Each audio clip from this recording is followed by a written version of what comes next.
না বিল্ডিং দেখছে তো সমস্যা নাই, বিল্ডিং আছে না, সমস্যা কি? বিল্ডিং আছে না, কত বড় বিল্ডিং দেখছে, দিয়ে দিচ্ছে আর কি, এই আর কি। হ্যাঁ বিদেশি হচ্ছে দিয়ে দিচ্ছে, আরেকটা আসেনি থাকলে দিয়ে দিন। বাবা মা গরিব কিন্তু মেয়েটাকে বিয়ে দিয়েছেন অর্থশালী কোটিপতি দেখে। বিপত্তি এখানেই। প্রিয় দর্শক, বিস্তারিত ভিডিও দেখতে অবশ্যই সম্পূর্ণ দেখুন।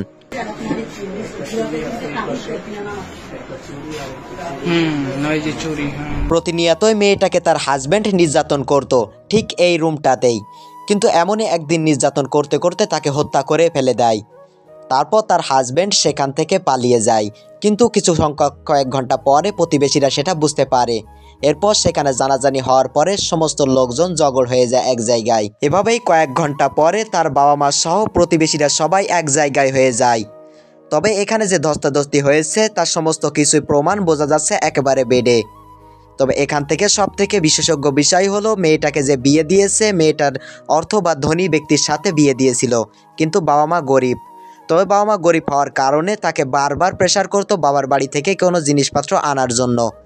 আর এভাবেই সংসারে অশান্তি বাঁধার কারণে মেয়েটাকে এমনভাবে প্রতিনিয়তই তারা নির্যাতন করতো সবাই মিলে। প্রতিটা ফ্যামিলির প্রত্যেকটা মেয়েকে বাবা মা চায় যে অর্থশালী দেখে বিয়ে দিতে, কিন্তু এখানে বিপত্তিটা ঘটে, তাদের সাথে কোনো রকমভাবে ম্যাচড হয় না। মেয়েটা সুন্দরী হওয়ার কারণে তাকে ধনী ফ্যামিলির হাতে তুলে দেয় বাবা মা, কিন্তু বারবার তাকে যে ওখানে নির্যাতন হতে হয়।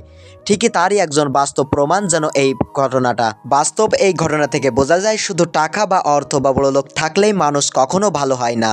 তবে প্রতিটা বাবা মা চায় তার মেয়েটা যেন সুখে শান্তিতে থাকে, যার কারণে এমন ধনী বা অর্থ লোকের কাছে বিয়ে দেয়। কিন্তু সত্যিটা যাচাই করে এবং সঠিকভাবে যাচাই করাটাই জরুরি ছিল তাদের। এই বাস্তব ঘটনা থেকে প্রতিটা বাবা মা শিক্ষা নেওয়া উচিত যে কোটিপতি থাকলেই তাদের কাছে মেয়ে দেওয়া যাবে না, অবশ্যই ভালো জাস্টিফাই করে তারপরে মেয়েটা বিয়ে দিতে হবে। এছাড়াও এমন ঘটনা কিন্তু প্রায় ঘটে, তবে এটা সোশ্যাল মিডিয়ায় উঠে এসেছে আর ওটা ওঠে না। প্রিয় দর্শক, ভিডিওটি শেয়ার করে অবশ্যই সবাইকে দেখার সুযোগ করে দিন। বিয়ে নামক এই কাজটা সবাইকে অবশ্যই সকল দিকে যাচাই বাছাই করে দেখা উচিত, কারণ এতেই ঘটে বিপত্তি এবং মারাত্মক দুর্ঘটনা।